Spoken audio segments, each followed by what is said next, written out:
bir arkadaşımız olsaydı. Değil mi kanka? Aynen. Sadece ikimiz varız. Evet. Ben olabilirim.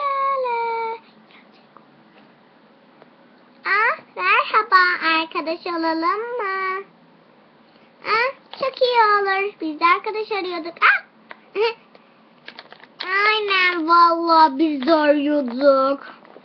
Hadi gelin. Tamam. Ay. Hadi. Hadi akıllı arabaya binin. Ama iki kişi. Hadi biz ikimiz. Lulup lulup lulup lulup. Lulup lulup lulup lulup lulup. Lulup. Hadi. Sıra sende. Tamam. Lulup. Ay. Of, şunu çıkaralım.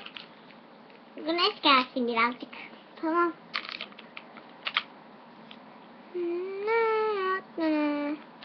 Hadi. Ay.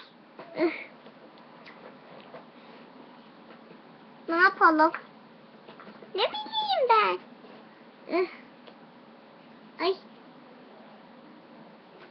Evet. Oyuncuları tanıtalım. Başrol oyuncu. Tavşi.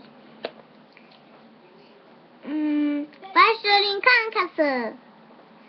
Sosiscik. Arkadaş olmak isteyen oyuncu. Ve ben Bonbon. Evet, hadi. La. Hadi gelin şuna binelim. Tamam. Bu tren. Aynen.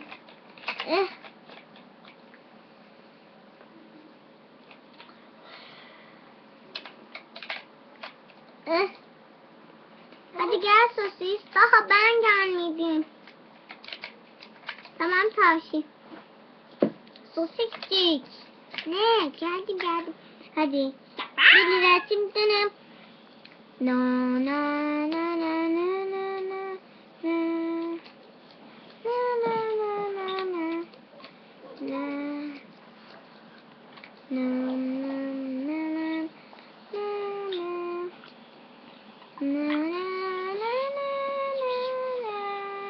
Ay. Tavşi efendim. Sosiscik efendim. Bugünlük sona ersin mi? Tamam. Bugünlük sona erdi. Sona.